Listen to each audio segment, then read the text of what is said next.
السلام عليكم ورحمة الله.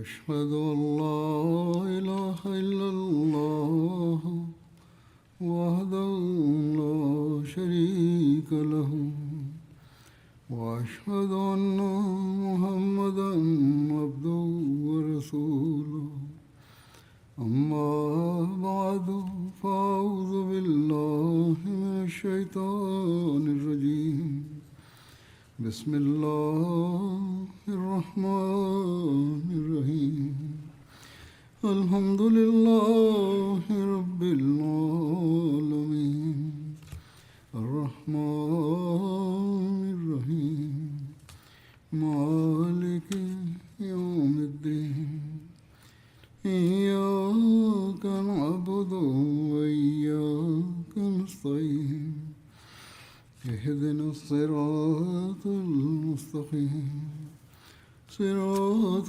الذين أنعمت عليهم غير المغضوب عليهم ولا الضالين. ഹുനൈൻ യുദ്ധത്തെക്കുറിച്ചുള്ള കൂടുതൽ വിവരങ്ങൾ ഞാനിന്ന് വിശദീകരിക്കുന്നതായിരിക്കും.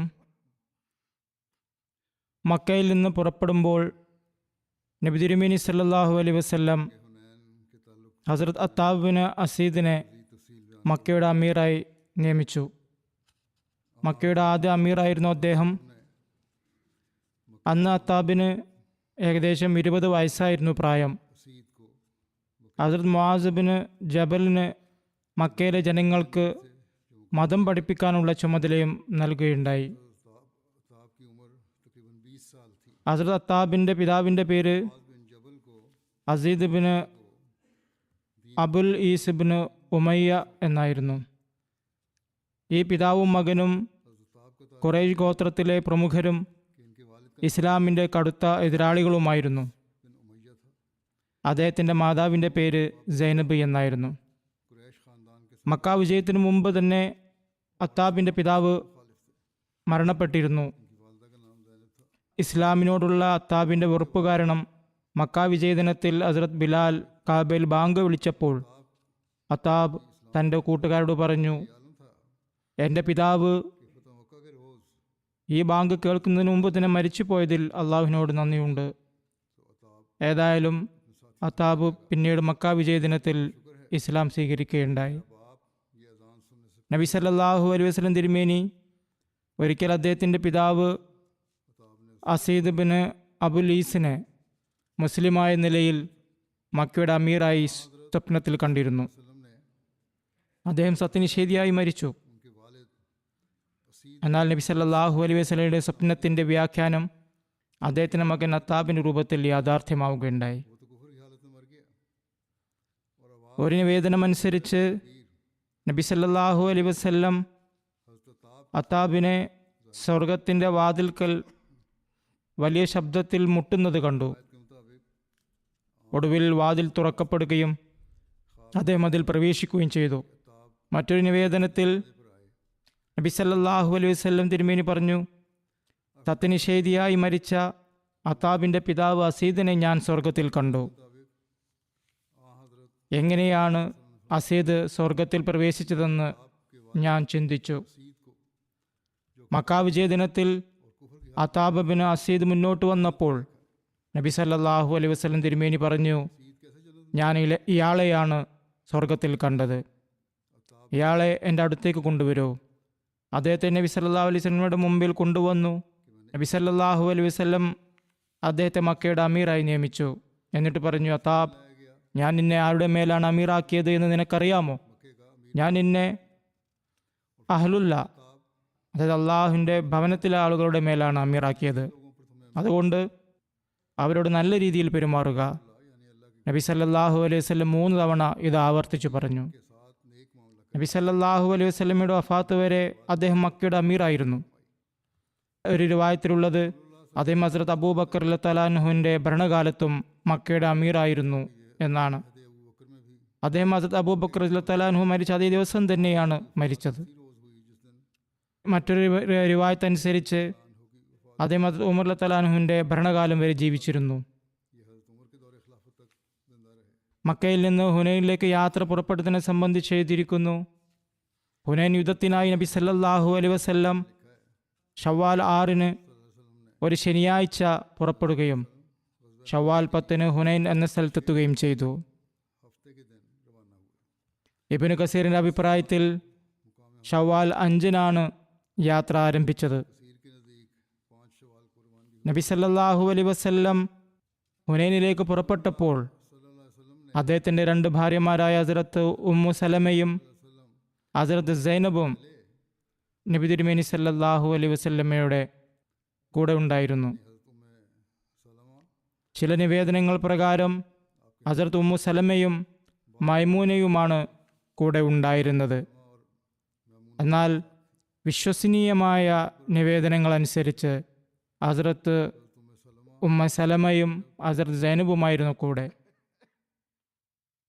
മുസ്ലിങ്ങളുടെ എണ്ണത്തെക്കുറിച്ച് എഴുതിയിരിക്കുന്നത് ഇങ്ങനെയാണ്: ഹുനൈൻ യുദ്ധത്തിൽ മുസ്ലിം സൈന്യത്തിൻ്റെ എണ്ണം എതിരാളികളെക്കാൾ കുറവായിരുന്നെങ്കിലും അതുവരെയുള്ള എല്ലാ യുദ്ധങ്ങളെക്കാളും കൂടുതലായിരുന്നു.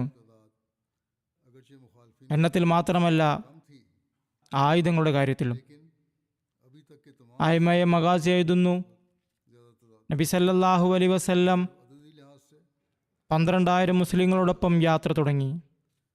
മക്ക കീഴടക്കാനായി മദീനയിൽ നിന്ന് വന്ന 10,000 സ്വഹാബികൾ നബി സല്ലല്ലാഹു അലൈഹി വസല്ലമയോടൊപ്പം ഉണ്ടായിരുന്നു.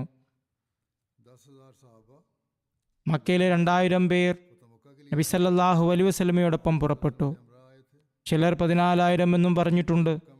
പക്ഷെ കൂടുതലും 12,000 പേർ എന്ന റിപ്പോർട്ടാണ് ലഭിക്കുന്നത്. മക്കയിൽ നിന്നുള്ള 2,000 പുതു മുസ്ലിങ്ങളും ഇതിൽ ഉൾപ്പെട്ടിരുന്നു.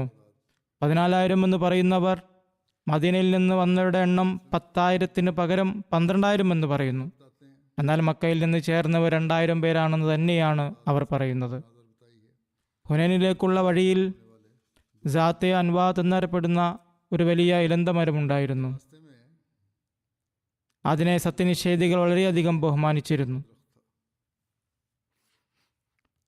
അവർ വിജയത്തിനുള്ള ശകുനമായി അവരുടെ ആയുധങ്ങൾ അതിൽ തൂക്കിയിടുകയും അവിടെ ധ്യാനമനുഷ്ഠിക്കുകയും ചെയ്തിരുന്നു. കൂടാതെ അതിനോട് വലിയ ആദരവ് പ്രകടിപ്പിക്കുകയും ചെയ്തിരുന്നു. മുസ്ലിം സൈന്യം ആ മരത്തിനടുത്ത് കൂടി പോകുമ്പോൾ മക്കയിൽ നിന്നുള്ള ചില പുതു മുസ്ലിങ്ങൾ നബി സല്ലല്ലാഹു അലൈഹി വസല്ലമയോട്, നബി തിരുമേനി, ഞങ്ങൾക്ക് വേണ്ടി ഇങ്ങനെയൊരു മരം നിശ്ചയിച്ചു തരുമോ എന്ന് ആവശ്യപ്പെട്ടു. അപ്പോൾ നബി സല്ലല്ലാഹു അലൈഹി വസല്ലം പറഞ്ഞു, അല്ലാഹു അക്ബർ, ഞങ്ങൾ മൂസായുടെ ജനത അദ്ദേഹത്തോട് ചോദിച്ച അതേ കാര്യമാണ് ചോദിച്ചിരിക്കുന്നത്.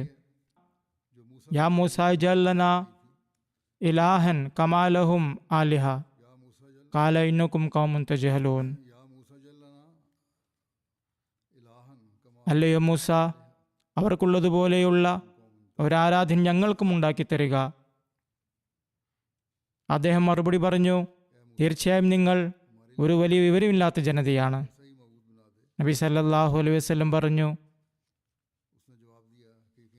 നിങ്ങളും തീർച്ചയായും മുൻഗാമികളുടെ വഴിയെ തന്നെ നടക്കും.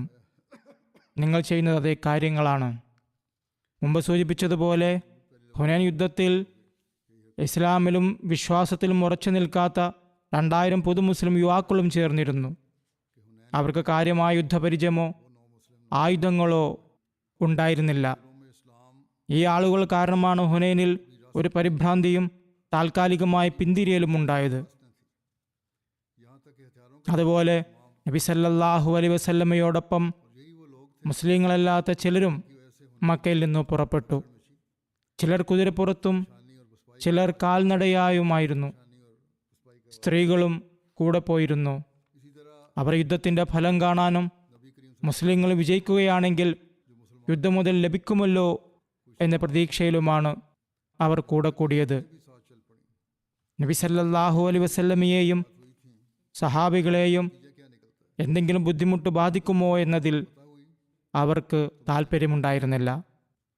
അവരിൽ ഒരു വിഭാഗം വെറും കാഴ്ചക്കാരായിട്ടാണ് പോയിട്ടുണ്ടായിരുന്നത്. കൂടാതെ മുശ്രിക്കുകളായിരുന്ന ചിലരും ഉണ്ടായിരുന്നു. ഈ മുശ്രിക്കുകളുടെ എണ്ണം 80ഓളം വരുമെന്ന് പറയപ്പെടുന്നു. ഇതിനടിസ്ഥാനമാക്കി ചില ചരിത്രകാരന്മാർ പറയുന്നത് നബി സല്ലല്ലാഹു അലൈഹി വസല്ലം തിരുമേനി മുശ്രിക്കുകളിൽ നിന്ന് സഹായം സ്വീകരിച്ച ആദ്യത്തെ യുദ്ധമാണിത് എന്നാണ്. കാരണം ഇതിനു മുമ്പ് നബി സല്ലല്ലാഹു അലൈഹി വസല്ലം ഇന്നാ ലാ നസ്തഈനു മിനൽ മുശ്രിക്, നാം മുശ്രിക്കുകളിൽ നിന്ന് സഹായം തേടുന്നില്ല എന്ന് പറയാറുണ്ടായിരുന്നു. അവരുടെ അഭിപ്രായത്തിൽ ഹുനൈൻ യുദ്ധത്തിലാണ് നബി തിരുമേനി സല്ലല്ലാഹു അലൈഹി വസല്ലം മുശ്രിക്കുകളെ ആദ്യമായി ഉൾപ്പെടുത്തിയത് എന്നാണ്. എന്നാൽ നബി സല്ലല്ലാഹു അലൈഹി വസല്ലം അവരിൽ നിന്ന് സഹായം സ്വീകരിച്ചില്ല എന്നതാണ് ശരിയായ വസ്തുത.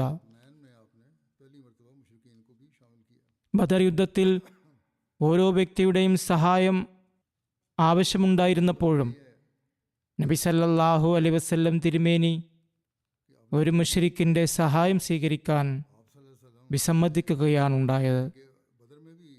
എന്നാൽ ഈ യുദ്ധത്തിൽ ഖുർആൻ പറയുന്നത് പോലെ മുസ്ലിങ്ങളുടെ എണ്ണം കാരണം അവർ അഹങ്കാരികളായി മാറിയിരുന്നു. അപ്പോൾ പിന്നെ ഏതാനും മുശ്രിക്കുകളുടെ സഹായം എന്തിനാണ്? അതുകൊണ്ട് നബി സല്ലല്ലാഹു അലൈഹി വസല്ലം ഒരു മുശ്രിക്കിനെയും യുദ്ധത്തിൽ ഉൾപ്പെടുത്തിയിട്ടില്ല. ആരെയും യുദ്ധത്തിൽ ചേരാൻ ആവശ്യപ്പെട്ടിട്ടുമില്ല. ചരിത്രഗ്രന്ഥങ്ങളിലെ വിശദാംശങ്ങളിൽ നിന്ന് വ്യക്തമാകുന്നത് മക്കയിൽ നിന്നുള്ള പലരും യുദ്ധം കാണാൻ വേണ്ടി മാത്രമായും യുദ്ധം മുതൽ മോഹിച്ചും സ്വയം സൈന്യത്തിൽ ചേർന്നു എന്നാണ്. മുസ്ലിങ്ങൾ വിജയിക്കുമെന്നും കാഴ്ച കണ്ട് യുദ്ധം മുതൽ കൊള്ളയടിക്കാമെന്നും അവർ കരുതുകയുണ്ടായി. കൂടാതെ മക്കയിലെ പരാജയം മറക്കാൻ കഴിയാത്ത ചില ദുരുദ്ദേശക്കാരായ മുശ്രിക്കുകളും ഉണ്ടായിരുന്നു. നബി സല്ലല്ലാഹു അലൈഹി വസല്ലം തിരുമേനിയെ വധിക്കാൻ മക്കയിൽ അവർ പരാജയപ്പെട്ടതുപോലെ ഇവിടെ ശത്രുക്കൾക്ക് കഴിഞ്ഞില്ലെങ്കിൽ അവർക്ക് നൗദുബില്ലാ നബി സല്ലല്ലാഹു അലൈഹി വസല്ലമയെ വധിക്കാനുള്ള അവസരം ലഭിക്കുമെന്നും അങ്ങനെ പകരം വീട്ടി ആശ്വാസം കൊള്ളാമെന്നും അവർ കരുതുകയുണ്ടായി. ഏതായാലും 12,000 പേരടങ്ങുന്ന സൈന്യം മക്കയിൽ നിന്ന് പുറപ്പെട്ട് 3 ദിവസത്തെ യാത്രയ്ക്ക് ശേഷം, ചിലരുടെ അഭിപ്രായത്തിൽ 5 ദിവസത്തെ യാത്രയ്ക്ക് ശേഷം ഹുനൈൻ താഴ്വരയിലെത്തുകയുണ്ടായി. വഴിയിൽ ഒരു പരിചയോ വാളോ സഹാബികളുടെ ഏതെങ്കിലും വസ്തുക്കളോ താഴെ വീണാൽ അബൂ സുഫിയാൻ ബിൻ ഹർബ് നബി സല്ലല്ലാഹു അലൈഹി വസല്ലമയെ വിളിച്ച് ഈ സാധനങ്ങൾ എനിക്ക് തരൂ, ഞാൻ അത് എടുക്കാം എന്ന് പറയുമായിരുന്നു. അങ്ങനെ അദ്ദേഹത്തിൻ്റെ ഒട്ടകം സാധനങ്ങളാൽ നിറഞ്ഞു കവിയുകയുണ്ടായി. ഹസരത്ത് സാഹിൽ ബിൻ ഹൻസലിയ വിവരിക്കുന്നു, ഹുനൈൻ യുദ്ധത്തിൽ അവർ നബി സല്ലല്ലാഹു അലൈഹി വസല്ലമയോടൊപ്പം യാത്ര ചെയ്യുകയായിരുന്നു. അവർ വളരെ ദൂരം സഞ്ചരിച്ച് വൈകുന്നേരമായി. ഞാൻ നബി സല്ലല്ലാഹു അലൈഹി വസല്ലമയോടൊപ്പം നമസ്കാരത്തിൽ പങ്കെടുത്തു. അപ്പോൾ ഒരാൾ കുതിരപ്പുറത്ത് വന്ന് പറഞ്ഞു, അള്ളാഹുവിൻ്റെ ദൂതരെ, ഞാൻ അങ്ങയുടെ മുമ്പേ പോയിരുന്നു. അങ്ങനെ ഞാൻ ഇന്ന മലകളിൽ കയറി. അവിടെ ഞാൻ ഹവാസിൻ ഗോത്രക്കാർ അവരുടെ സ്ത്രീകളും ഒട്ടകങ്ങളും ആടുകളും മറ്റു മൃഗങ്ങളുമായി ഒരുമിച്ച് കൂടിയിരിക്കുന്നത് ഞാൻ കണ്ടു. നബി സല്ലല്ലാഹു അലൈഹി വസല്ലം പുഞ്ചിരിച്ചുകൊണ്ട് പറഞ്ഞു, നാളെ ഇൻഷാ അല്ലാഹ് ഇത് മുസ്ലിങ്ങളുടെ യുദ്ധം മുതലായിരിക്കും. പിന്നീട് അവിടുന്ന് ചോദിച്ചു, ഇന്ന് രാത്രി ആരാണ് നമുക്ക് കാവൽ നിൽക്കുക? അനസ് ബിൻ അബി മർസദ് പറഞ്ഞു, അള്ളാഹുവിൻ്റെ ദൂതരെ, ഞാൻ കാവൽ നിൽക്കാം. അവിടുന്ന് പറഞ്ഞു, എന്നാൽ കുതിരപ്പുറത്ത് കയറിക്കൊള്ളൂ. അദ്ദേഹം തൻ്റെ കുതിരപ്പുറത്ത് കയറി നബി സല്ലല്ലാഹു അലൈഹി വസല്ലം തിരുമേനിയുടെ അടുത്തേക്ക് വന്നു. നബി സല്ലല്ലാഹു അലൈഹി വസല്ലം അദ്ദേഹത്തോട് പറഞ്ഞു, ആ താഴ്വരയിലേക്ക് പോവുക. ഇത് നബി സല്ലല്ലാഹു അലൈഹി വസല്ലം തിരുമേനിയുടെ സ്വന്തം കാവലായിരുന്നില്ല, മറിച്ച് ചുറ്റുമുള്ള പ്രദേശങ്ങളെക്കുറിച്ച് വിവരങ്ങൾ ശേഖരിക്കാനാണ് അവിടുന്ന് ആവശ്യപ്പെട്ടത്. ആ താഴ്വരയുടെ ഉയർന്ന ഭാഗത്തേക്ക് പോവുക. നിങ്ങൾ കാരണം ഞങ്ങൾ വഞ്ചിക്കപ്പെടരുത്, അതായത് നിങ്ങൾ അശ്രദ്ധനാകരുത്, ശത്രുക്കൾ ഞങ്ങളെ വഞ്ചിക്കരുത്. പ്രഭാതമായപ്പോൾ നബി സല്ലല്ലാഹു അലൈഹി വസല്ലം തൻ്റെ നമസ്കാര സ്ഥലത്തേക്ക് പുറപ്പെട്ടു. അവിടുന്ന് 2 റക്അത്ത് ഫജറിൻ്റെ സുന്നത്ത് നമസ്കരിച്ചു. അതിനുശേഷം തക്ബീർ ചൊല്ലി നബി സല്ലല്ലാഹു അലൈഹി വസല്ലം നമസ്കരിപ്പിക്കാൻ തുടങ്ങി. അവിടുത്തെ മുഖം താഴ്വരയുടെ നേരെയായിരുന്നു. നമസ്കാരം പൂർത്തിയാക്കി സലാം വീട്ടിയപ്പോൾ അവിടുന്ന് പറഞ്ഞു, നിങ്ങൾക്ക് സന്തോഷ വാർത്ത, നിങ്ങളുടെ കുതിരക്കാരൻ ഡ്യൂട്ടിക്ക് നിയോഗിക്കപ്പെട്ടയാൾ എത്തിയിരിക്കുന്നു. സഹാബികൾ പറയുന്നു, ഞങ്ങൾ താഴ്വരയിലും മരങ്ങൾക്കിടയിലും നോക്കി. അദ്ദേഹം വന്ന് നബി സല്ലല്ലാഹു അലൈഹി വസല്ലമയുടെ അടുത്ത് വന്നു നിന്നു. അദ്ദേഹം സലാം പറഞ്ഞിട്ട് പറഞ്ഞു, അങ്ങ് എന്നെ പോകാൻ കൽപ്പിച്ച ആ താഴ്വരയുടെ ഉയർന്ന ഭാഗം വരെ ഞാൻ നടന്നു. പ്രഭാതമായപ്പോൾ ഞാൻ 2 താഴ്വരകളിലും കയറി നോക്കി, പക്ഷേ എനിക്ക് ആരെയും കാണാൻ കഴിഞ്ഞില്ല. നബി സല്ലല്ലാഹു അലൈഹി വസല്ലം ചോദിച്ചു, രാത്രിയിൽ താങ്കൾ താഴെ ഇറങ്ങിയോ? അദ്ദേഹം പറഞ്ഞു, ഇല്ല, നമസ്കരിക്കാനും പ്രാഥമിക ആവശ്യങ്ങൾക്കും വേണ്ടിയല്ലാതെ. അപ്പോൾ നബി സല്ലല്ലാഹു അലൈഹി വസല്ലം തിരുമേനി അദ്ദേഹത്തോട് പറഞ്ഞു, നിനക്ക് സ്വർഗം നിർബന്ധമായിരിക്കുന്നു. താങ്കൾ നല്ലൊരു ഡ്യൂട്ടിയാണ് നിർവഹിച്ചത്. ശത്രുക്കളുടെ ചാരന്മാരെ കുറിച്ചും പരാമർശമുണ്ട്. നബി സല്ലല്ലാഹു അലൈഹി വസല്ലം ശവ്വാൽ 10 ചൊവ്വാഴ്ച വൈകുന്നേരത്തോടെ ഹുനൈനിലെത്തിയിരുന്നു. മാലിക് ബിൻ ഔഫ് ഹവാസിൻ ഗോത്രത്തിലെ 3 ആളുകളെ ചാരന്മാരായി അയച്ചു. അവർ മുസ്ലിം സൈന്യത്തെക്കുറിച്ച് വിവരങ്ങൾ ശേഖരിച്ചുവെന്ന് റിപ്പോർട്ട് ചെയ്യണം. എന്നാൽ ഈ 3 പേരും ഭയന്ന് പറച്ചാണ് തിരിച്ചെത്തിയത്. മാലിക് ചോദിച്ചു, നിങ്ങൾക്ക് എന്താണ് പറ്റിയത്? അവർ മറുപടി പറഞ്ഞു, ഞങ്ങൾ കുതിരപ്പുറത്ത് വെളുത്ത ആളുകളെ കണ്ടു. അള്ളാഹുവാണ് സത്യം, യുദ്ധമുണ്ടായാൽ ഈ അവസ്ഥയെ നമുക്ക് നേരിടാൻ കഴിയില്ല.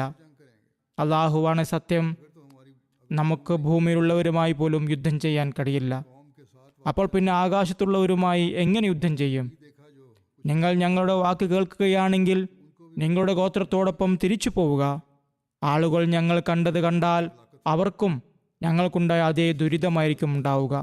മാലിക് പറഞ്ഞു, നിങ്ങൾക്ക് നാശം, നിങ്ങൾ സൈന്യത്തിൽ ഏറ്റവും ഭീരുക്കളാണ്. ഈ വാർത്ത സൈന്യത്തിൽ പരക്കുമെന്ന ഭയം കാരണം അയാൾ അവരെ ഒളിപ്പിച്ചു വെക്കുകയുണ്ടായി. ഈ വാർത്ത പുറത്തറിയാതിരിക്കാൻ പിന്നീട് എപ്പോഴോ ആണ് അവരെ പറഞ്ഞു വിട്ടത്. അയാൾ പറഞ്ഞു, എനിക്കൊരു ധീരനായ ആളുടെ വിവരം തരൂ. അവിടെ ഉണ്ടായിരുന്നവർ ഒരു ധീരനായ ആളെ തിരഞ്ഞെടുത്ത് അയക്കുകയുണ്ടായി. അയാൾ പെട്ടെന്ന് തന്നെ തിരിച്ചു വന്നു. അയാളും ആദ്യത്തെ 3 പേരെ പോലെ ഭയന്നിരുന്നു. മാലിക് ചോദിച്ചു, നീ എന്താണ് കണ്ടത്? ആ ധീരൻ മറുപടി പറഞ്ഞു, ചുവപ്പ് കലർന്ന വെള്ള നിറമുള്ള കുതിരപ്പുറത്ത് വെളുത്ത ആളുകളെയാണ് ഞാൻ കണ്ടത്. അവരെ നോക്കാൻ പോലും എനിക്ക് ശക്തി ഉണ്ടായില്ല. അല്ലാഹുവാണ് സത്യം, എന്നെ ബാധിച്ച ഭയം നീ കാണുന്നുവല്ലോ. എനിക്കത് നേരിടാൻ കഴിയില്ല. നമ്മളിവിടെ നിന്ന് തിരിച്ചു പോകുന്നതാണ് നല്ലത്. എന്നിട്ടും മാലിക് ബിൻ ഔഫ് തൻ്റെ തീരുമാനത്തിൽ നിന്ന് പിന്തിരിഞ്ഞില്ല. ചരിത്രകാരന്മാരുടെ അഭിപ്രായം അനുസരിച്ച് ശത്രുക്കളുടെ ചാരന്മാർ കണ്ട കാര്യങ്ങൾക്ക് 2 വ്യാഖ്യാനങ്ങളുണ്ട്. ഒരു വിഭാഗം പറയുന്നത് ഈ ചാരന്മാർ മാലാഖമാരെ കണ്ടു എന്നാണ്, അതുകൊണ്ടാണ് അവർ ഭയപ്പെട്ടതെന്നാണ്. മറ്റൊരു അഭിപ്രായത്തിൽ അവർ മുസ്ലിം സൈന്യത്തെ കണ്ടപ്പോൾ ഒരു ദൈവിക ഭയം അവരിൽ ഉളവായതുകൊണ്ടാണ് അവർ ഭയപ്പെട്ടത് എന്നാണ്. ഹസരത്ത് സൽമാ ബിൻ അക്വ വിവരിക്കുന്നു, ഞങ്ങൾ നബി സല്ലല്ലാഹു അലൈഹി വസല്ലമയോടൊപ്പം ഹവാസിൻ ഗോത്രത്തെ ആക്രമിക്കാൻ പോയി. അപ്പോൾ ഉച്ച കഴിഞ്ഞപ്പോൾ ഒരാൾ ഒട്ടകപ്പുറത്ത് വന്നു. അപ്പോൾ ഞങ്ങൾ നബി സല്ലല്ലാഹു അലൈഹി വസല്ലമയോടൊപ്പം ഭക്ഷണം കഴിക്കുകയായിരുന്നു. അയാൾ തൻ്റെ ഒട്ടകത്തെ ഇരുത്തി കയറുകൊണ്ട് കെട്ടിയിട്ട് മുന്നോട്ട് വന്ന് സഹാബികളോടൊപ്പം ഭക്ഷണം കഴിക്കാൻ തുടങ്ങി. ഒരു റിപ്പോർട്ട് അനുസരിച്ച് അയാൾ ആളുകളോട് സംസാരിക്കാനും തുടങ്ങി. ഞങ്ങൾ വളരെ ക്ഷീണിതരായിരുന്നു. യാത്രാവാഹനങ്ങളും കുറവായിരുന്നു, യാത്രാമൃഗങ്ങളും കുറവായിരുന്നു. സംസാരിച്ചതിന് ശേഷം ആ വ്യക്തി വേഗത്തിൽ തൻ്റെ ഒട്ടകത്തിൻ്റെ അടുത്തേക്ക് പോയി. കയറ് വേഗത്തിൽ അടിച്ച് അതിൽ കയറി ഓടിച്ചു പോകാൻ തുടങ്ങി. നബി സല്ലല്ലാഹു അലൈഹി വസല്ലം ഇത് കണ്ടപ്പോൾ പറഞ്ഞു, ഇതൊരു ചാരനാണ്, ഇവനെ പിടിച്ച് വധിക്കൂ. ബനു അസ്ലം ഗോത്രത്തിലെ ഒരാൾ തൻ്റെ ഒട്ടകപ്പുറത്ത് കയറി അയാളെ പിന്തുടർന്നു. ഹസ്രത്ത് സൽമ പറയുന്നു, ഞാൻ എൻ്റെ ഒട്ടകപ്പുറത്ത് അയാളുടെ പിന്നാലെ ഓടി. ഞാൻ അയാളുടെ അടുത്തെത്തി ഒട്ടകത്തിൻ്റെ മൂക്ക് കയർ പിടിച്ചു. ഞാൻ അയാളുടെ ഒട്ടകത്തെ താഴെയിരുത്തി. അയാൾ മുട്ട് നിലത്ത് വച്ചപ്പോൾ ഞാൻ വാളെടുത്ത് അയാളുടെ കഴുത്തിൽ വെട്ടി. അയാൾ നിലത്ത് വീണു. ഞാൻ അയാളുടെ ഒട്ടകവും ആയുധങ്ങളും എല്ലാ സാധനങ്ങളും എടുത്ത് നബി സല്ലല്ലാഹു അലൈഹി വസല്ലം തിരുമേനിയുടെ സന്നിധിയിൽ വന്നു. നബി സല്ലല്ലാഹു അലൈഹി വസല്ലം ആളുകളോട് ചോദിച്ചു, ഇവനെ ആരാണ് വധിച്ചത്? സഹാബികൾ പറഞ്ഞു, ഇബ്നു അഖ്വ. അപ്പോൾ നബി സല്ലല്ലാഹു അലൈഹി വസല്ലം പറഞ്ഞു, ഈ സാധനങ്ങളെല്ലാം അദ്ദേഹത്തിനുള്ളതാണ്. മുസ്ലിങ്ങളുടെ 12,000 പേർക്കെതിരെ ശത്രുക്കളുടെ എണ്ണം 30,000 ഹുനൈൻ യുദ്ധത്തിൽ ശത്രുക്കളുടെ എണ്ണം ചിലപ്പോൾ 30,000 എന്നും ചിലപ്പോൾ 20,000 എന്നും ചിലപ്പോൾ 4,000 എന്നും പറയുന്നുണ്ട്. ഇതിൻ്റെ വിശദീകരണം ഇതാണ്: യഥാർത്ഥത്തിൽ യുദ്ധം ചെയ്തവർ 20,000 പേരായിരുന്നു. അവരുടെ ഭാര്യമാരെയും കുട്ടികളെയും കൂടി ചേർത്താൽ എണ്ണം 30,000 ആകും. മാലിക് ബിൻ ഔഫ് തൻ്റെ സൈന്യത്തിലെ മികച്ച വില്ലാളി വീരന്മാരെ തിരഞ്ഞെടുത്ത് മലകളിൽ ഒളിപ്പിച്ചു. അവർ പതിയിരുന്ന് മുസ്ലിം സൈന്യത്തെ ഒരേ സമയം ആക്രമിച്ചു. ഇത് മുസ്ലിം സൈന്യത്തിൽ പരിഭ്രാന്തി ഉളവാക്കി. ഇവരുടെ എണ്ണം 4,000 ബനു ഹവാസിന്റെ സേനാപതി മാലിക് ബിൻ ഔഫ് തൻ്റെ സൈന്യത്തെ ക്രമീകരിച്ചത് ഇങ്ങനെയാണ്. രാത്രിയുടെ അന്ത്യഭാഗത്ത് മാലിക് ബിൻ ഔഫ് തൻ്റെ സൈന്യത്തിൻ്റെ അടുത്തേക്ക് പോയി. ഹുനൈൻ താഴ്വരയിലെ നിശ്ചിത സ്ഥലങ്ങളിൽ അവരെ ഒളിപ്പിക്കുകയുണ്ടായി. ഈ താഴ്വരയിൽ ധാരാളം മലയിടുക്കുകളും പാതകളുമുണ്ട്. ആളുകളെ അവിടെ ക്രമീകരിച്ച് നിർത്തുകയുണ്ടായി. നബി സല്ലല്ലാഹു അലൈഹി വസല്ലം തിരുമേനിയെയും അവിടുത്തെ സഹാബികളെയും പെട്ടെന്ന് ആക്രമിക്കാൻ അവർ പതിയിരുന്നു. ശത്രുക്കളുടെ സൈനിക നിര ഇങ്ങനെയായിരുന്നു: ഏറ്റവും മുന്നിൽ കുതിരപ്പട, പിന്നിൽ കാൽനട, പിന്നീട് കാൽനട സൈന്യം, അതിനു പിന്നിൽ ഒട്ടകപ്പുറത്ത് സ്ത്രീകളും കുട്ടികളും, അതിനു പിന്നിൽ മറ്റ് സാധനങ്ങളും, ഒട്ടകങ്ങൾ, ആടുകൾ, മറ്റു കന്നുകാലികൾ എന്നിവ. മക്കയിൽ നിന്ന് ഹുനൈനിലേക്ക് പുറപ്പെട്ടപ്പോൾ നബി സല്ലല്ലാഹു അലൈഹി വസല്ലം തിരുമേനി ബനൂ സലീം ഗോത്രത്തിൽപ്പെട്ട 1000 കുതിരപ്പടയാളികളെ സൈന്യത്തിൻ്റെ മുൻനിരയിൽ നിർത്തുകയുണ്ടായി. അതിൻ്റെ നേതൃത്വം ഹസ്രത്ത് ഖാലിദ് ബിൻ വലീദിനെ ഏൽപ്പിച്ചു. സൈന്യം ജീറാന എന്ന സ്ഥലത്തെത്തിയപ്പോൾ പ്രഭാതത്തിന് മുമ്പ് നബി സല്ലല്ലാഹു അലൈഹി വസല്ലം തിരുമേനി മുഴുവൻ സൈന്യത്തെയും വലതുഭാഗം അഥവാ മൈമന, ഇടതുഭാഗം അഥവാ മൈസറ, മധ്യഭാഗം അഥവാ കൽബ് എന്നിങ്ങനെ 3ആയി തിരിച്ചു. നബി സല്ലല്ലാഹു അലൈഹി വസല്ലം മധ്യഭാഗത്തായിരുന്നു. അവിടുന്ന് മുഹാജിറുകൾക്കും അൻസാറുകൾക്കും വലിയ പതാകകൾ ഭാഗിച്ചു നൽകി. മുഹാജിറുകളിൽ നിന്ന് ഒരു പതാക ഹസ്രത്ത് അലിക്ക് നൽകി, ഒരു പതാക ഹസ്രത്ത് സഅദ് ബിൻ അബി വഖാസിനും, ഒരു പതാക ഹസ്രത്ത് ഉമർ ഫാറൂഖ് റളിയല്ലാഹു അൻഹുവിനും നൽകി. അൻസാറുകളിൽ ഖസ്റജ് ഗോത്രത്തിന്റെ പതാക ഹസ്രത്ത് ഹുബാബ് ബിൻ മുന്ദിറിനും, ഓസ് ഗോത്രത്തിന്റെ പതാക ഹസ്രത്ത് ഉസൈദ് ബിൻ ഹുദൈറിനും നൽകി. അതുപോലെ ഹസ്രത്ത് അബു ബുർദ ബിൻ നിയാർ, ഹസ്രത്ത് അബു ലുബാബ ബിൻ അബ്ദുൽ മുന്ദിർ, ഹസ്രത്ത് ഖതാദ ബിൻ നോമാൻ എന്നിവർക്കും പതാകകൾ നൽകി. ഇതിനു പുറമെ 20ലധികം ചെറിയ പതാകകളും വിവിധ സംഘങ്ങളിൽ വിതരണം ചെയ്യുകയുണ്ടായി. ഹുനൈൻ ദിനത്തിൽ ഒരാൾ പറഞ്ഞു, ഇന്ന് നമ്മൾ കുറഞ്ഞുപോയെന്ന കാരണത്താൽ പരാജയപ്പെടുകയില്ല, അതായത് ഇന്ന് നമ്മൾ വളരെ കൂടുതലാണ്. എന്നാൽ നബി സല്ലല്ലാഹു അലൈഹി വസല്ലം തിരുമേനിക്ക് ഈ വാക്ക് തീരെ ഇഷ്ടപ്പെട്ടില്ല. ഖുർആനും ഈ വാക്കിനെ അനിഷ്ടത്തോടെ നോക്കിക്കൊണ്ട് ഇങ്ങനെ പറഞ്ഞു: ഇത് ആജബത്ക്കും കസ്രത്തുക്കും, നിങ്ങളുടെ എണ്ണം നിങ്ങൾ അഹങ്കാരികളാക്കി. ഹുനൈൻ യുദ്ധത്തിൽ ആദ്യം മുസ്ലിങ്ങൾക്ക് വിജയം ലഭിച്ചു. പിന്നീട് ശത്രുക്കളുടെ ശക്തമായ ആക്രമണത്താൽ മുസ്ലിങ്ങൾ പരിഭ്രാന്തരായി പിന്തിരിഞ്ഞോടുകയും താൽക്കാലികമായി പരാജയപ്പെടുകയും ചെയ്തു. എന്നാൽ ഒടുവിൽ മുസ്ലിങ്ങൾക്ക് മഹത്തായ വിജയം ലഭിക്കുകയാണ് ഉണ്ടായത്. അതിൻ്റെ വിശദീകരണം ഇപ്രകാരമാണ്. ഹുനൈൻ യുദ്ധത്തെക്കുറിച്ച് സാധാരണയായി പറയുന്നത് മുസ്ലിം സൈന്യം പ്രഭാതവേളയിലെ ഇരുട്ടിൽ ഹുനൈൻ താഴ്വരയിൽ പ്രവേശിച്ചുവെന്നാണ്. അതേസമയം ശത്രു സൈന്യം നേരത്തെ തന്നെ താഴ്വരയിലെത്തിയിരുന്നു. അവരുടെ മികച്ച വില്ലാളി വീരന്മാർ മലയിടുക്കുകളിൽ ഒളിച്ചിരുന്നു. ഇതറിയാത്ത മുസ്ലിങ്ങൾ താഴ്വരയിൽ പ്രവേശിച്ചപ്പോൾ ആ വില്ലാളി വീരന്മാർ ഒരേ സമയം ആക്രമണം നടത്തുകയുണ്ടായി. ഇത് മുസ്ലിം സൈന്യത്തിൽ പരിഭ്രാന്തി സൃഷ്ടിച്ചു. അവർ പിന്തിരിഞ്ഞോടാൻ തുടങ്ങി. നബി സല്ലല്ലാഹു അലൈഹി വസല്ലമയും ഏതാനും സഹാബികളും മാത്രം അവിടെ അവശേഷിച്ചു. പിന്നീട് നബി സല്ലല്ലാഹു അലൈഹി വസല്ലം തുടർച്ചയായി വിളിച്ചപ്പോൾ മുസ്ലിം സൈന്യം തിരിച്ചു വരികയും ശത്രുക്കളുമായി ശക്തമായ യുദ്ധം ചെയ്യുകയും ശത്രുക്കൾ ദയനീയമായി പരാജയപ്പെട്ട് യുദ്ധക്കളം വിട്ട് ഓടുകയും ചെയ്തു. ഇത് ഇബ്നു ഹിഷാമിന്റെ ചരിത്രത്തിൽ നിന്ന് എടുത്തിട്ടുള്ളതാണ്. എന്നാൽ സഹീഹ് ബുഖാരിയിൽ ഒരു റിപ്പോർട്ടുണ്ട്. അത് ഹുനൈൻ യുദ്ധത്തെ ഒരു വ്യത്യസ്തമായ രീതിയിലാണ് വിശദീകരിച്ചിരിക്കുന്നത്. ഹുനൈൻ യുദ്ധത്തിൽ പങ്കെടുത്ത ഹസരത്ത് ബറാ ബിൻ ആസിബ് റിപ്പോർട്ട് ചെയ്ത ഹദീസുകൾ സഹീഹ് ബുഖാരിയിൽ ഒരുപാട് കാണാം. അദ്ദേഹം പറയുന്നു, ഞങ്ങൾ ബനു ഹവാസിനെ ആക്രമിച്ചപ്പോൾ അവർ പരാജയപ്പെട്ട് പിന്തിരിഞ്ഞോടുകയുണ്ടായി.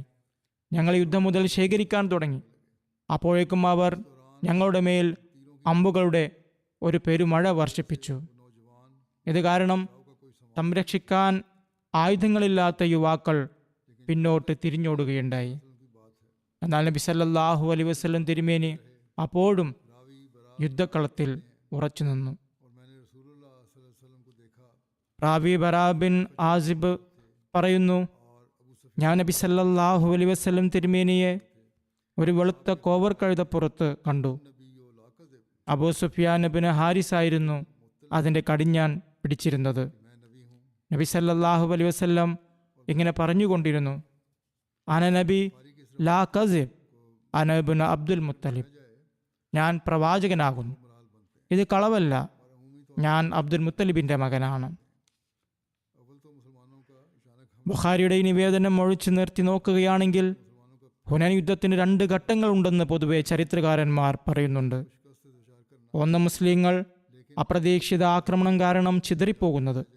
2, മുസ്ലിങ്ങൾ വീണ്ടും സംഘടിച്ച് ആക്രമിക്കുകയും ശത്രുക്കളെ പരാജയപ്പെടുത്തുകയും ചെയ്യുന്നത്. എന്നാൽ ബുഖാരിയുടെ ഈ നിവേദനത്തെ അടിസ്ഥാനമാക്കിയാൽ യുദ്ധത്തിന് 3 ഘട്ടങ്ങളുണ്ട് എന്നാണ് മനസ്സിലാകുന്നത്. ആദ്യഘട്ടത്തിൽ മുസ്ലിം സൈന്യം യാതൊരു മടിയുമില്ലാതെ ഹുനൈൻ താഴ്വരയിൽ പ്രവേശിച്ചു. തങ്ങൾക്ക് മുമ്പിലുള്ള ശത്രു സൈന്യം പിന്തിരിഞ്ഞോടുന്നത് കണ്ടപ്പോൾ മുസ്ലിങ്ങളിൽ ഒരു വിഭാഗം യുദ്ധം മുതൽ ശേഖരിക്കാൻ തുടങ്ങി. 2ാം ഘട്ടത്തിൽ ബനു ഹവാസിന്റെ സേനാധിപതി മാലിക് ബിൻ ഔഫ് തൻ്റെ 4000 വില്ലാളി വീരന്മാരെ ഒളിപ്പിച്ചു നിർത്തിയിരുന്നു. മുസ്ലിം സൈന്യം താഴ്വരയിൽ പ്രവേശിക്കുന്നത് കണ്ടപ്പോൾ അവർ ഒരേ സമയം അമ്പുകൾ വർഷിച്ചുകൊണ്ട് ശക്തമായ ആക്രമണം നടത്തി. ബനു ഹവാസ് അറബികളിലെ മികച്ച വില്ലാളി വീരന്മാരായിരുന്നു. രാവിലെ വെളിച്ചക്കുറവുള്ള സമയത്ത് മുസ്ലിം സൈന്യത്തിലെ ഒരു വിഭാഗം യുദ്ധം മുതൽ ശേഖരിക്കുന്നതിൽ ഏർപ്പെട്ടിരുന്നു. അവരിൽ ഇസ്ലാമിൽ നന്നായി വേരൂന്നിയിട്ടില്ലാത്ത മക്കയിലെ പുതു മുസ്ലിങ്ങളും ഉണ്ടായിരുന്നു. അമ്പുകളിൽ നിന്ന് സ്വയം രക്ഷിക്കാൻ അവർക്ക് വേണ്ടത്ര സംരക്ഷണ കവചങ്ങളോ മറ്റു ഉപകരണങ്ങളോ ഉണ്ടായിരുന്നില്ല. ഈ അപ്രതീക്ഷിത ശരപ്രവാഹത്തിൽ നിന്ന് രക്ഷപ്പെടാൻ അവർ ഓടി. അവരുടെ യാത്രാവാഹനങ്ങളും കൂടെ ഉണ്ടായിരുന്നു. അവർ പെട്ടെന്ന് പിന്നോട്ടോടിയപ്പോൾ മുഴുവൻ സൈന്യത്തിലും പരിഭ്രാന്തി പടർന്നു. ഒട്ടകങ്ങളും കുതിരകളും ഓടാൻ തുടങ്ങി. മൃഗങ്ങൾ ഭയന്നുകൊണ്ട് പിന്തിരിഞ്ഞോടി. താഴ്വര ഇടുങ്ങിയതായതുകൊണ്ട് മൃഗങ്ങൾ ആളുകളെ ചവിട്ടി മരിച്ചു. സൈന്യത്തിലെ ഈ പരിഭ്രാന്തി കാരണം ഹസ്രത്ത് ഖാലിദ് ബിൻ വലീദ് പോലും മുറിവേറ്റ് കുതിരപ്പുറത്ത് നിന്ന് വീണു. അങ്ങനെ മുസ്ലിം സൈന്യം ചിതറിപ്പോയി. 3ാം ഘട്ടം, നിർണായകമായ ഘട്ടം, ഹസ്രത്ത് അനസ് ബിൻ മാലിക് റിപ്പോർട്ട് ചെയ്തതുപോലെ സൈന്യത്തിൻ്റെ ആദ്യ ഭാഗം ചിതറിപ്പോയി. ആദ്യം ബനു സലീം എന്ന വിഭാഗം ഓടി. അതിനു പിന്നാലെ മക്കയിലെ പൊതു മുസ്ലിങ്ങളും മറ്റ് സാധാരണക്കാരും പരാജയപ്പെട്ട് പിന്നോട്ട് പോയി. ആരെയും അവർ ശ്രദ്ധിച്ചില്ല. ആർക്കും സ്വന്തം കൈ പോലും കാണാൻ കഴിയാത്ത വിധം പൊടി ഉയർന്നിട്ടുണ്ടായിരുന്നു.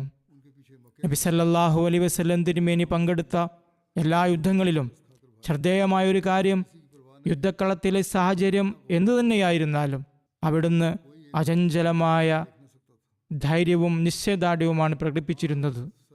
വലിയ വീരന്മാർക്ക് പോലും കാലിടറുമ്പോൾ അവിടുന്ന് ഒരു പാറ പോലെ അവിടെ ഉറച്ചു നിന്നു.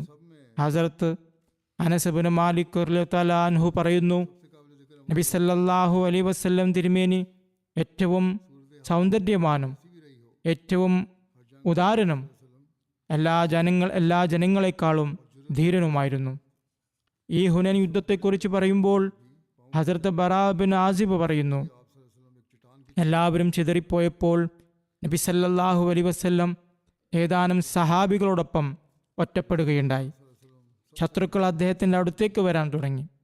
അപ്പോഴും നബി സല്ലല്ലാഹു അലൈഹി വസല്ലം ഒറ്റയ്ക്ക് ശത്രുവിൻ്റെ അടുത്തേക്ക് നീങ്ങുകയും ഉറക്കെ ഇങ്ങനെ പറയുകയും ചെയ്തു, ഞാൻ അബ്ദുൽ മുത്തലിബിൻ്റെ മകനാണ്. നിവേദകം പറയുന്നു, അള്ളാഹുവാണ് സത്യം. യുദ്ധം കഠിനമാകുമ്പോൾ ഞങ്ങൾ നബി സല്ലല്ലാഹു അലൈഹി വസല്ലമയുടെ സംരക്ഷണത്തിൽ അഭയം തേടുമായിരുന്നു. നബി സല്ലല്ലാഹു അലൈഹി വസല്ലമയുടെ അടുത്ത് നിൽക്കുന്നവൻ ഏറ്റവും ധീരനായി കണക്കാക്കിയിരുന്നു. ഈ അവസരത്തിൽ നബി സല്ലല്ലാഹു അലൈഹി വസല്ലമയുടെ ധൈര്യത്തിന്റെ മഹത്വം കാരണം ഒറ്റപ്പെട്ട അവസ്ഥയിലും നബി സല്ലല്ലാഹു അലൈഹി വസല്ലം തൻ്റെ കുതിരയെ ശത്രുവിൻ്റെ അടുത്തേക്ക് നയിച്ചുകൊണ്ടിരുന്നു. ഹസ്രത്ത് അബ്ബാസ് റളിയല്ലാഹു അൻഹു പറയുന്നു, ഞാനും അബൂ സുഫിയാൻ ഇബ്നു ഹാരിസും നബി സല്ലല്ലാഹു അലൈഹി വസല്ലമയിൽ നിന്ന് നിമിഷ നേരത്തേക്ക് പോലും വിട്ടുപിരിഞ്ഞില്ല. ആളുകൾ ചിതറിപ്പോയപ്പോൾ നബി സല്ലല്ലാഹു അലൈഹി വസല്ലം തൻ്റെ കുതിരയെ വേഗത്തിൽ ശത്രുവിൻ്റെ നേരെ നയിച്ചു. ഈ അവസരത്തിൽ ഞാൻ കുതിരയെ തടയാൻ കടിഞ്ഞാൻ പിടിച്ചു, അത് കൂടുതൽ വേഗത്തിൽ പോകാതിരിക്കാൻ. അബൂ സുഫിയാൻ ഇബ്നു ഹാരിസ് അതിൻ്റെ അങ്കവടി പിടിച്ചിരുന്നു. ഒരു നിവേദനം അനുസരിച്ച് അപ്പോഴും നബി സല്ലല്ലാഹു അലൈഹി വസല്ലമയോടൊപ്പം ഉണ്ടായിരുന്ന ഹസ്രത്ത് അബൂബക്കർ റളിയല്ലാഹു അൻഹു കുതിരയുടെ കടിഞ്ഞാൻ പിടിച്ച് അതിനെ തടയാൻ ശ്രമിക്കുകയായിരുന്നു.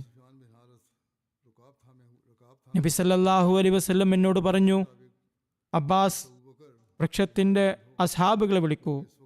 അതായത് ഹുദൈബിയ വേളയിൽ മുമ്പ് ജീവൻ നൽകാമെന്ന് പ്രതിജ്ഞയെടുത്തവരെ. ഹസ്രത്ത് അബ്ബാസ് റളിയല്ലാഹു അൻഹു പറയുന്നു, അദ്ദേഹത്തിൻ്റെ ശബ്ദം ഉയർന്നതായിരുന്നു. അദ്ദേഹം ഉറക്കെ വിളിച്ചു, അസ്ഹാബുസ് സമുറ, വൃക്ഷത്തിൻ്റെ സഹാബികൾ എവിടെയാണ്? അദ്ദേഹം പറയുന്നു, അള്ളാഹുവാണ് സത്യം. എൻ്റെ ശബ്ദം കേട്ടപ്പോൾ പശുക്കളുടെ അടുക്കിലേക്ക് പശുക്കുട്ടികൾ ഓടി വരുന്നത് പോലെ അവർ മടങ്ങി വരികയുണ്ടായി. അവർ ലബേക്ക് ലബേക്ക് യാ റസൂലുള്ളാ, ഞങ്ങളിതാ അങ്ങയുടെ സേവനത്തിൽ ഹാജരായിരിക്കുന്നു യാ റസൂലുള്ളാ എന്ന് വിളിച്ചു പറഞ്ഞു. അവർ ഭ്രാന്തന്മാരെ പോലെ മടങ്ങിയെത്തി ശത്രുക്കളോട് യുദ്ധം തുടങ്ങി. ഇത് സഹീ മുസ്ലിമിൻ്റെ നിവേദനമാണ്. മുസ്ലിം സൈന്യം ചിതറിപ്പോയപ്പോൾ നബി സല്ലല്ലാഹു അലൈഹി വസല്ലമയോടൊപ്പം ഏതാനും ആളുകൾ മാത്രമേ ഉണ്ടായിരുന്നുള്ളൂ. അവിടെ എണ്ണം 4 മുതൽ 300 വരെ വിവരിക്കപ്പെട്ടിരിക്കുന്നു. എണ്ണത്തിലുള്ള വ്യത്യാസത്തിന് കാരണം നബി സല്ലല്ലാഹു അലൈഹി വസല്ലമയോടൊപ്പം വളരെ കുറച്ച് ആളുകൾ മാത്രമേ ഉണ്ടായിരുന്നുള്ളൂ. ബാക്കിയുള്ളവർ വിവിധ സ്ഥലങ്ങളിൽ ശത്രുക്കളോട് പോരാടുകയായിരുന്നു. അങ്ങനെ യുദ്ധക്കളത്തിൽ 300ഓളം ആളുകളാണ് ഉണ്ടായിരുന്നത്. അല്ലെങ്കിൽ നബി സല്ലല്ലാഹു അലൈഹി വസല്ലമയോടൊപ്പമുള്ള ആളുകളുടെ എണ്ണം വിവിധ സമയങ്ങളിൽ കുറയുകയും കൂടുകയും ചെയ്തിരിക്കാം. അതിനാൽ 3-4 ആളുകളെ കണ്ടവർ ആ എണ്ണമായിരിക്കും പറഞ്ഞിട്ടുണ്ടാവുക. 10-12 ആളുകളെ കണ്ടവർ ആ എണ്ണം പറഞ്ഞതായിരിക്കാം. അതിലുമധികം ആളുകളെ കണ്ടവർ ആ എണ്ണവും പറഞ്ഞിട്ടുണ്ടാവും.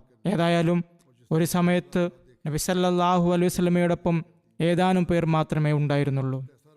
മറ്റൊരു നിവേദനം അനുസരിച്ച് ഒരാൾ ഹസ്രത്ത് ബറായോട് ചോദിച്ചു, ഓ അബു അമാറ, ഹുനൈൻ യുദ്ധത്തിൽ നിങ്ങൾ ഒളിച്ചോടിയോ? അദ്ദേഹം പറഞ്ഞു, അള്ളാഹുവാണ് സത്യം, നബി സല്ലല്ലാഹു അലൈഹി വസല്ലം പിന്തിരിഞ്ഞില്ല. എന്നാൽ അമ്പുകൾ ലക്ഷ്യം തെറ്റാത്തവരായ ബനു ഹവാസൻ, ബനു നസർ എന്നിവരുടെ സംഘവുമായി ഏറ്റുമുട്ടിയപ്പോൾ ആയുധങ്ങളില്ലാത്ത ചില യുവാക്കൾ പിന്നോട്ട് പോവുകയായിരുന്നു. അവർ തുടർച്ചയായി അമ്പെയ്തു. നബി സല്ലല്ലാഹു അലൈഹി വസല്ലം ശത്രുവിൻ്റെ നേർക്ക് മുന്നോട്ട് നീങ്ങി. അവിടുന്ന് തൻ്റെ വെളുത്ത കുതിരപ്പുറത്ത് ഇരിക്കുകയായിരുന്നു. അബൂ സുഫ്യാൻ ബിൻ ഹാരിസ് അതിനെ നയിച്ചുകൊണ്ടിരുന്നു. നബി സല്ലല്ലാഹു അലൈഹി വസല്ലം താഴെ ഇറങ്ങി അള്ളാഹുവിനോട് സഹായം തേടി. അന നബി ലാ കസിബ് അന ഇബ്നു അബ്ദുൽ മുത്തലിബ്. ഞാൻ പ്രവാചകനാണ്, ഇത് കളവല്ല, ഞാൻ അബ്ദുൽ മുത്തലിബിൻ്റെ മകനാകുന്നു. ഇയാസ് ബിൻ സലമ തൻ്റെ പിതാവ് സലമ ബിൻ അക്വയിൽ നിന്ന് വിവരിക്കുന്നു. അദ്ദേഹം പറഞ്ഞു, ഞങ്ങൾ നബി സല്ലല്ലാഹു അലൈഹി വസല്ലമയോടൊപ്പം ഹുനൈൻ യുദ്ധത്തിന് പുറപ്പെട്ടു. ശത്രുവിനെ കണ്ടുമുട്ടിയപ്പോൾ ഞാൻ മുന്നോട്ട് പോയി ഒരു മലയിടുക്കിലേക്ക് കയറി. അവിടെ വെച്ച് ഞാൻ ശത്രുവിൻ്റെ ഒരാളെ കണ്ടു. ഞാൻ അയാൾക്ക് നേരെ ഒരു അമ്പ് എയ്തു. അയാൾ എൻ്റെ കണ്ണിൽ നിന്ന് മറഞ്ഞു. അയാൾക്ക് എന്ത് സംഭവിച്ചു എന്ന് എനിക്ക് മനസ്സിലായില്ല. ഞാൻ കണ്ടത് ആളുകൾ മറ്റൊരു മലയിടുക്കിൽ നിന്ന് പുറത്തു വരുന്നു. അവർക്കും നബി സല്ലല്ലാഹു അലൈഹി വസല്ലമയുടെ സഹാബികൾക്കും ഇടയിൽ യുദ്ധം നടക്കുകയുണ്ടായി. നബി സല്ലല്ലാഹു അലൈഹി വസല്ലമയുടെ സഹാബികൾ പിന്തിരിഞ്ഞോടി. ഞാൻ പരാജിതനായി മടങ്ങി. എൻ്റെ കയ്യിൽ 2 ഷാളുകളുണ്ടായിരുന്നു. ഒന്ന് ഞാൻ ചുറ്റിയിരുന്നു, മറ്റൊന്ന് ഞാൻ പിടിച്ചിരുന്നു. എൻ്റെ ഷാൾ അഴിയാൻ തുടങ്ങി. ഞാൻ രണ്ടും കൂടി ഒരുമിച്ച് പിടിച്ചു. പിന്നോട്ട് മാറി നബി സല്ലല്ലാഹു അലൈഹി വസല്ലമയുടെ മുന്നിലൂടെ കടന്നുപോയി. അവിടുന്ന് കറുപ്പും വെളുപ്പും കലർന്ന ഒരു കുതിരപ്പുറത്തായിരുന്നു ഉണ്ടായിരുന്നത്. നബി സല്ലല്ലാഹു അലൈഹി വസല്ലം ചോദിച്ചു, ഇബ്നു അക്വാന് എന്തെങ്കിലും പ്രശ്നം സംഭവിച്ചോ? ഈ അവസ്ഥയിൽ എന്തിനാണ് തിരിച്ചോടുന്നത്? ഹദരത്ത് മുസ്ലിം മൗദ് തആലാനുഹു ഹുനൈൻ യുദ്ധത്തിൽ ശരവർഷത്താൽ തിരിഞ്ഞോടിയ സംഭവത്തെക്കുറിച്ച് പറയുന്നു.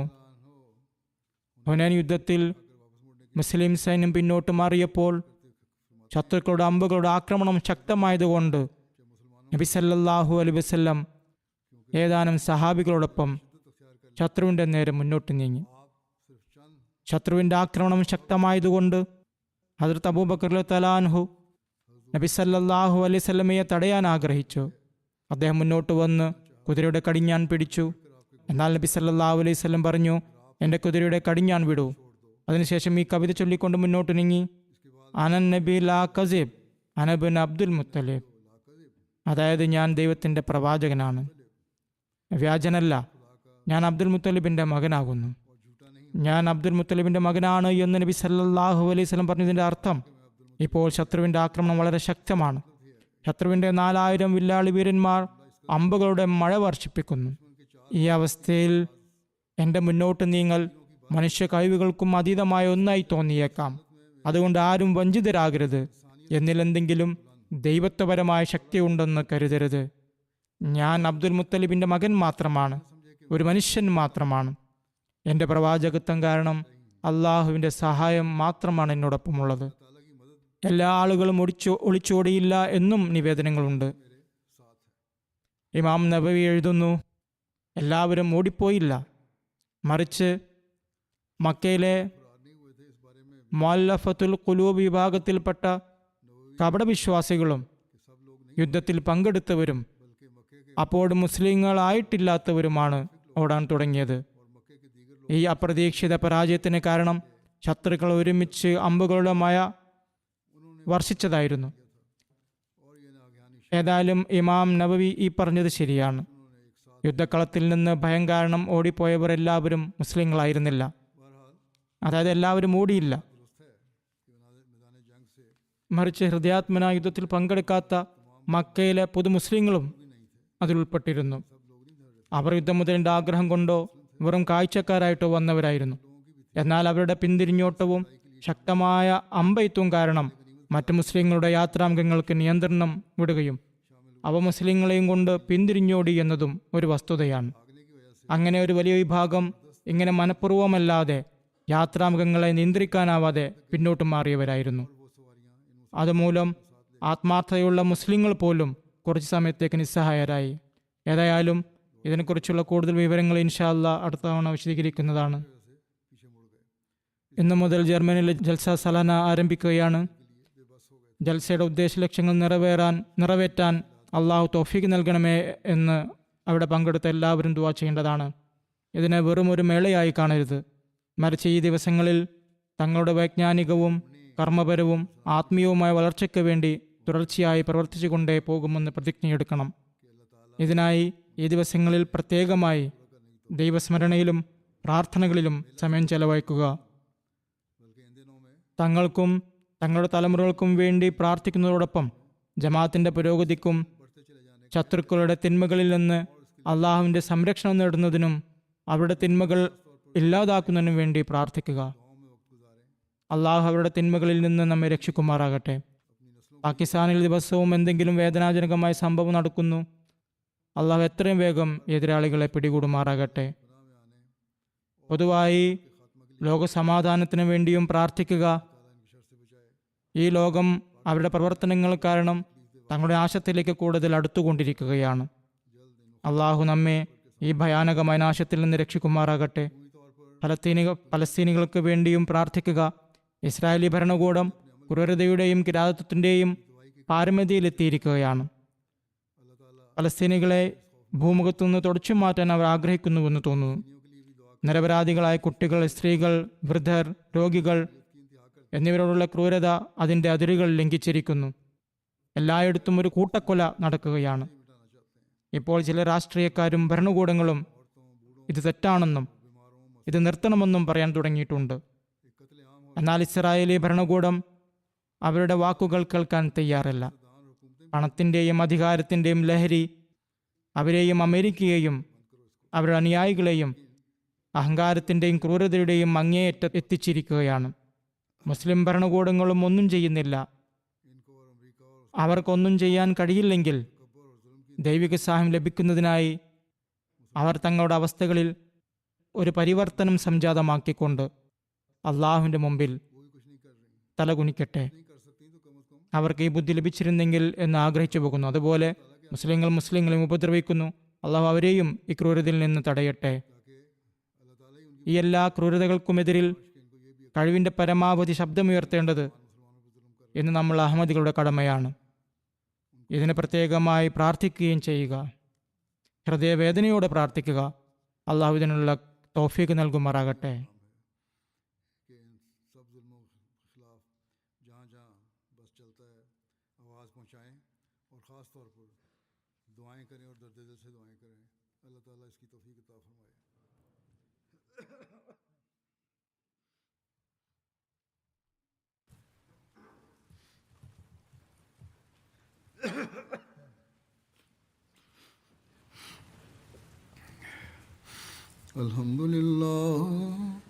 الحمد لله نحمده ونستعينه ونستغفره ونؤمن به ونتوكل عليه ونعوذ بالله من شرور أنفسنا ومن سيئات أعمالنا من يهده الله فلا مضل له ومن يضلل فلا هادي له ونشهد أن لا إله إلا الله ونشهد أن محمدا عبده ورسوله عباد الله رحمكم الله إن الله يأمر بالعدل والإحسان وإيتاء ذي القربى وينهى عن الفحشاء والمنكر والبغي يعظكم لعلكم تذكرون اذكروا الله يذكركم وادعوه يستجب لكم ولذكر الله